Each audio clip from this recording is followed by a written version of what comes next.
Eto, mainit na balita. Dating coach ng Thailand na si Coach Chris D'Aleo may patama din sa Thai organizers regarding sa napaka-unfair na rules nila sa SEA Games.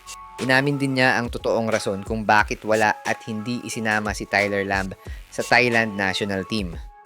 Tara, pag-usapan natin ang mainit na balitang yan.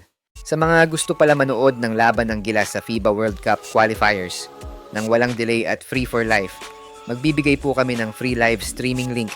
All you have to do is i-like lang po ang aming Facebook at YouTube channel para mabigyan po kayo ng unlimited access sa mga sports games sa buong mundo. Pero bago yan, like and subscribe lang mga kabady para sa latest basketball news and highlights.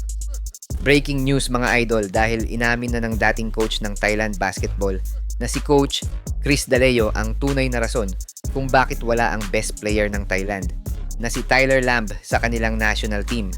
Ayon sa dating coach, naka-silent ban nga daw itong si Tyler Lamb sa Thailand basketball dahil daw sa pagpupumilit ni Tyler na maglaro sa Japan B-League kapalit ng mas malaking sahod kesa sa kanilang national team.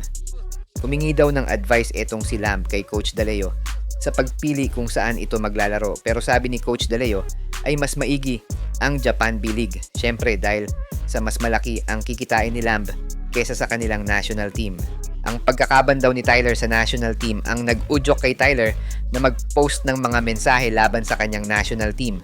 Kaya naman makikita natin na tinitira nga nitong si Lamb ang Thailand organizers ng SEA Games dahil nga sa hindi fair na rules na inilalabas ng Thailand para lang makuha ang ginto sa Pilipinas. Sabi nga sa kasabihan sa basketball, if you can't beat them, don't join them, just make them weaker. Isa nga si Coach D'Aleo sa mga coaches ng Thailand na nagdala ng silver medal finish last 2021 SEA Games kung saan nakalaban ng Gilas sa finals ang Thailand at nakuha ng Gilas ang championship. Matatandaan din na si Coach Chris D'Aleo ang isa sa mga nag-criticize pa noon sa dating Gilas head coach na si Coach Chot Reyes matapos sabihin ni Coach Chot na hindi nila kailangan manalo sa Lebanon, na umani ng samut-saring reaksyon sa fans noon. Ito nga ang unang beses na walang Tyler Lamb tayong makikita sa SEA Games kung kailan pa naman na-host ang kanyang bansa. Inaasahan naman na magiging challenge sa Gilas ang kampanya nito sa SEA Games dahil sa una pa lang ay napakahigpit na sa rules. Paano pa kaya pag nagsimula na ang game? Wag naman sana magkaroon ng cooking show kapag Gilas versus Thailand ang maglalaban sa finals dahil expect na magwawala ang mga Pinoy pag nangyari ang dayaan na yan.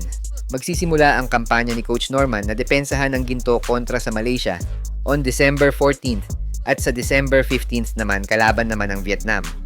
Tutok lang sa updates dito lang sa aking channel. Siya nga pala mga idol, sa mga naghahanap ng legit na Gilas jerseys at iba pang paraphernalia ng Gilas, pwede mong i-click yung product link sa gilid ng aking mga video at makikita mo na sa kanan ang lahat ng legit stores na nagbebenta ng mga high quality merch ng Gilas. Maraming salamat mga idol.